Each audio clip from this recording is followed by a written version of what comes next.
Fala galera, tudo bem? Sou o professor Roberto Falcione, professor de História e sejam todos bem-vindos a mais uma aula de História. Vamos fechar aquele conteúdo, disseminação do pensamento iluminista. Vou apresentar para vocês aqui. Hoje nós vamos trabalhar nacionalismo, unificações da Itália e Alemanha.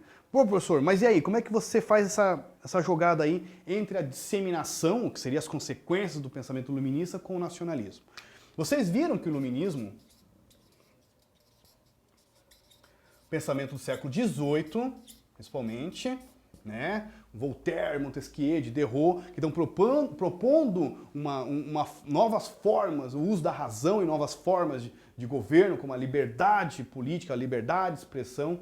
Rousseau, Montesquieu, Voltaire, e são altamente antimonárquicos, são anti-absolutistas, que vão influenciar as ideias iluministas, vão influenciar várias revoluções, como a Revolução Francesa, 1789, depois as ondas revolucionárias na Europa, como a 1830, a 1848, a Primavera dos Povos, chamada Primavera dos Povos, e essas revoluções têm cunho iluminismo, apesar que a de 1830 e 1848 já é, como diz o outro, extremamente heterogênea, com outros tipos de pensamentos, socialistas, anarquistas, né, utópicas, várias outras formas de pensamento, porque a iluminista passa a ser representada pelo liberalismo.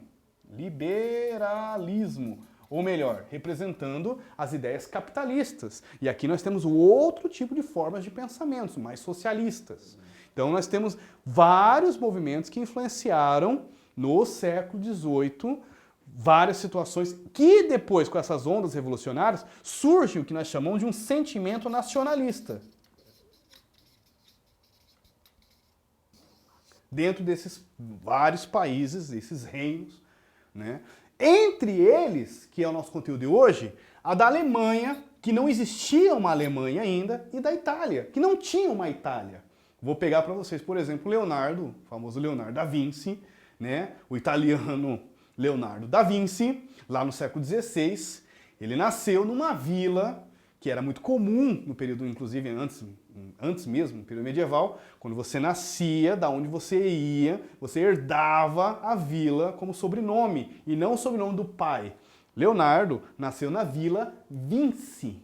Então, assim, ele tinha um sentimento nacionalista da vila, da Vinci, não a Itália. As ondas revolucionárias estouram com esse sentimento nacionalista, propondo uma ideia geral de nação, união, ideia de país, Estado nacional. É aqui a formação de um Estado nacional alemão, italiano, que é o que vocês vão ver na aula de hoje. Primeiramente, vamos destrinchar então esse termo, nacionalismo. Venham comigo, vamos lá. Nacionalismo é um conceito desenvolvido para a compreensão de um fenômeno típico do século XIX, a ascensão de um certo sentimento de pertencimento a uma cultura, a uma região, a uma língua, a um povo, ou em alguns argumentos nacionalistas, a uma raça até mesmo, específico. Tendo aparecido pela primeira vez na França, comandada por Napoleão Bonaparte, nos Estados Unidos da América, tal fenômeno passou a ser assimilado pelas forças políticas que haviam absorvido os ideais iluministas de rejeição do antigo regime absolutista e que procuravam a construção de um Estado nacional de viés democrático e constitucional, no qual seus membros fossem cidadãos e não súditos do rei. Lembra que a ideia iluminista de ser antimonárquica. Nacionalismo. Sendo assim, o nacionalismo desenvolvido no século XIX compreendeu um conjunto de sentimentos, ideias e atitudes políticas que resultaram na formação dos Estados-nação contemporâneos que o professor Alberto está explicando. Acompanham a formação desses Estados. As noções de soberania e de cidadania, garantidas por uma Constituição democrática.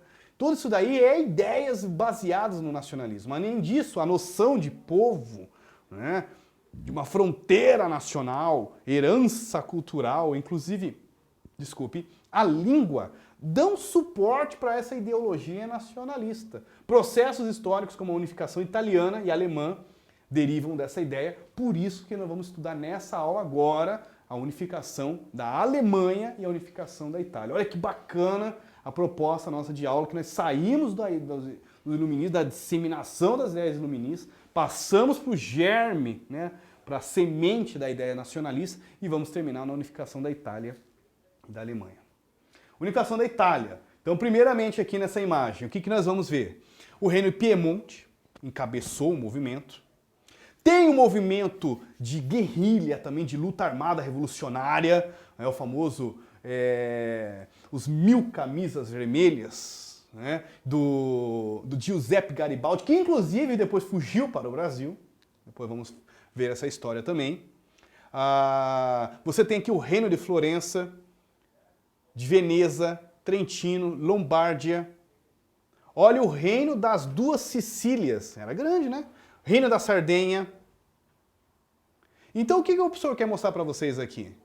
Que existiam, na verdade, vários estados da igreja ainda. Vocês vão ver também que na unificação italiana, a Igreja Católica, o Vaticano, não vai ser anexado ao reino, vai ficar chamada, inclusive, a questão romana, não vai ser anexado, vai ter conflitos bélicos, inclusive, contra tropas, né, de Giuseppe Garibaldi, enfim, tropas que estavam lutando pela unificação, né, do reino de Piemonte, contra tropas reais do Vaticano. Vai ficar em uma indefinição.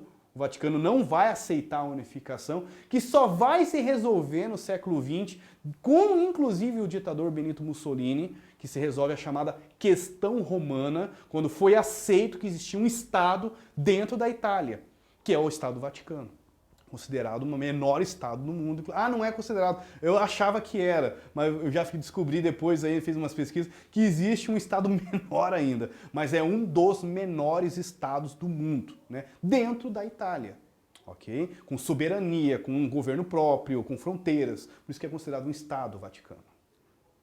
Vamos lá, unificação italiana. Foi o processo de união territorial que resultou no surgimento do Estado-nação da Itália na segunda metade do século XIX. Esse processo, liderado pelo reino de Piemonte e Sardenha, o professor Roberto explicou, tem o nome muito importante do rei Vítor Emanuel II da Casa de Saboia, ou enfim, da dinastia de Saboia. A Itália no século XIX, não existia uma Itália, o professor Roberto está falando muito sobre isso, havia uma série de pequenos reinos, muitos dos quais estavam sob o domínio dos austríacos, inclusive. Os ideais iluministas fortalecem durante o século XIX, especialmente a partir das revoluções liberais em 1848, que aconteceram em toda a Europa. A unificação italiana, ou chamado Risorgimento, eu trouxe aqui porque alguns livros colocam a palavra Risorgimento, não é o nosso caso, mas eu fiz questão para vocês se encontrarem, a palavra Risorgimento significa unificação. Como preferem os italianos, foi liderada pelo Reino Piemonte. O primeiro-ministro realizou um breve processo de modernização no reino a respeito da unificação. Conde Cavour sabia que obrigatoriamente deveria haver um enfrentamento contra a Áustria. Mas também surgem grupos de luta revolucionários, como o professor Roberto comentou, chamado 1000 camisas. Eles usavam uma roupa vermelha, 1000 camisas vermelhas, lideradas por Giuseppe Garibaldi. Né? Grupos, que eles são esses caras? São mercenários? O que eles são? Uma boa pergunta, né? Vamos chamar idealistas. Eu acho que é o termo melhor, idealista. Porque eles não são pagos por ninguém para fazer aquilo. Né? Eles não são sendo contratados para ninguém para ir lá e lutar contra aquele reino, para anexar com outro. Né? Giuseppe Garibaldi é um idealista, é um sonhador, enfim, um cara que acredita que tem que se unificar, que ele acredita que aquilo é melhor para a Itália. Está fazendo aquilo porque quer. Enfim, não porque está sendo contratado, não é um mercenário contratado para fazer isso. Fica muito... um idealista, acho que o termo melhor seria esse. Unificação da Alemanha. Nós temos um nome muito poderoso na unificação da Alemanha, chamado Chanceler de Ferro, Otto von Bismarck. Nós temos um reino que vai encabeçar a unificação da Alemanha, chamada Prússia, tanto que Berlim ficava na Prússia e é até hoje a capital.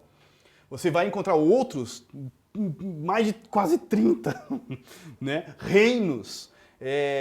Aqui nesse período, em 1815, 1866, você vê algumas anexações, as primeiras guerras. E o Otto von Bismarck, ele dava duas alternativas para os reinos. Olha, podemos, pela diplomacia, né, unificar o reino da Alemanha, ou na base da porrada, como diz outro, ou na base da guerra. Na base da guerra, ele venceu os austríacos na guerra austro-prussiana, e depois ele venceu a França. E levaram um susto, porque assim, a França ficou assim, mas quem é esse reino? Como que eles chegam aqui e derrotam a gente?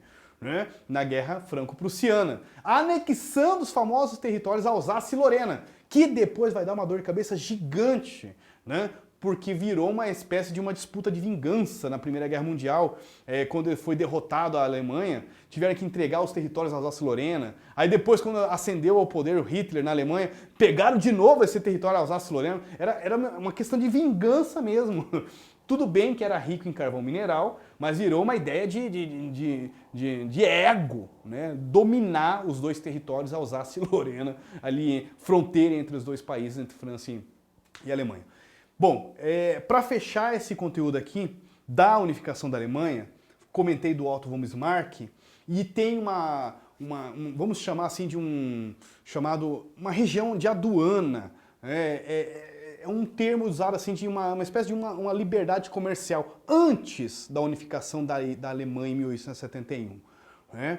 Esse espaço de comércio liberado, né? Os Overheim, como eles chamavam, os Overheim, enfim, né? Depende da tradução, já, por mais que é uma espécie de uma liberdade comercial entre os reinos, eu vou até voltar aqui para vocês, alguns reinos, não eram todos, os Overheim funcionava liberando, assim, olha, então o meu produto comercial vai poder entrar no teu, isso. Fizeram uma espécie de um espaço de liberdade comercial entre alguns reinos alemães. Dizem que os Overheim já germinou também ali a semente da ideia nacionalista alemã, antes mesmo de Otto von Bismarck. É isso que eu queria trazer para vocês.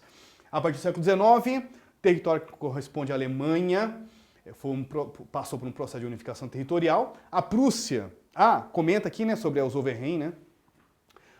Esse aqui é os Hohenzollern, é outro. Aqui é a liderança da casa Hohenzollern, que era a dinastia da Prússia. A Prússia liderou esse processo por meio das ações tomadas por Otto von Bismarck, primeiro-ministro prussiano.